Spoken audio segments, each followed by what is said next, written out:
దేవుని యొక్క లేఖనములు ఈ విధంగా జ్ఞాపకం చేస్తున్నాయండి. 16వ అధ్యాయం, మొదటి దినవృత్తంతుల గ్రంథము 16వ అధ్యాయము 25వ వచనము.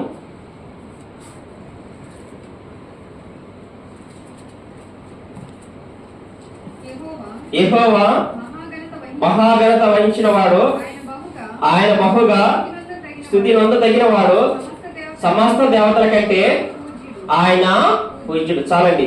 యెహోవా మహాఘనత వహించిన వాడు, ఆయన బహుగా స్తుతి నొందదగిన వాడు, సమస్త దేవతల కంటే ఆయన పూజ్యుడు. కాబట్టి ఇక్కడ కీర్తనకారుడు జ్ఞాపకం చేస్తున్నాడు, సమస్త దేవతలు ఎదుట ఆయన నిన్ను పూజిస్తున్నాడని జ్ఞాపకం చేస్తున్నాడు. కాబట్టి ఇక్కడ దినవృత్తంతులు కూడా సమస్త దేవతలు ఎదుట, ఈ భూలోకంలో అనేకమైన దేవతలు ఉన్నాయి. వాటి అన్నిటికంటే ఒక దేవుడు ఉన్నాడు. ఆయన పూజించడానికి అర్హత తగిన వాడు. ఆ యొక్క దేవుని మనం పూజించాలి. ఆయన పూజ్యుడు, ఆయన అర్హత పొందినవాడు. ఆ దేవుడు నిన్నను కూడా ప్రేమించాడు. ఆ దేవుని ఎదుట మనం చేరుచ్చినాము. కాబట్టి ఇదే అధ్యాయంలో చూడండి, 16వ అధ్యాయంలో 10-11 వచనంలో ఈ విధంగా రాస్తూ వచ్చాడండి.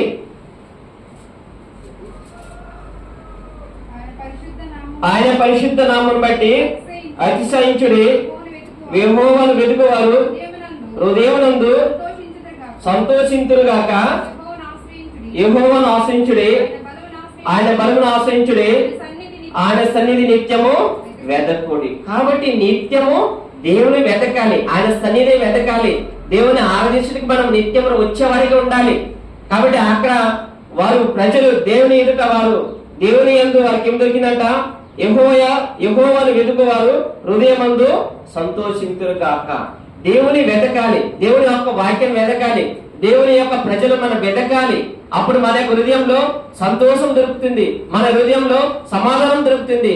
ఎవరైతే దేవుని విడిచిపెడతారో, దేవుని యొక్క వాక్యాన్ని ఎవరైతే విసర్జిస్తారో వారి యొక్క హృదయంలో సంతోషం ఉండదు, సమాధానం ఉండదు. వారి యొక్క జీవితం, వారి యొక్క కుటుంబం కూడా కలవరంతో నింపబడి ఉంటున్నది. కాగా అందుకనే కీర్తనకారుడు అసలు దేవతలు ఎదుట నేను నిన్ను పూజిస్తున్నాను. కానీ ఏ దేవుని ఎదుటికి వెళ్ళినా సరే మనకు శాంతి దొరకలేదు, సమాధానం దొరకలేదు. మన యొక్క ప్రాణానికి ఆధారం ఎవరు కూడా ఇవ్వలేకపోయారు. ఒక దేవుడు ఇచ్చాడు, ఆయన యేసుక్రీస్తు ప్రభువు. ఆయన ఎదుటే మనకు రక్షణ దొరికింది, ఆయన ఎదుటే మనకు జీవం దొరికింది, ఆయన ఎదుటే మనకు నిత్య సన్నిధి, ఆయన ఎదుట మనకు దొరికిదగుంటున్నది. ఆ యొక్క దినము, ఆ యొక్క సన్నిధి ఈ దినం వచ్చినది.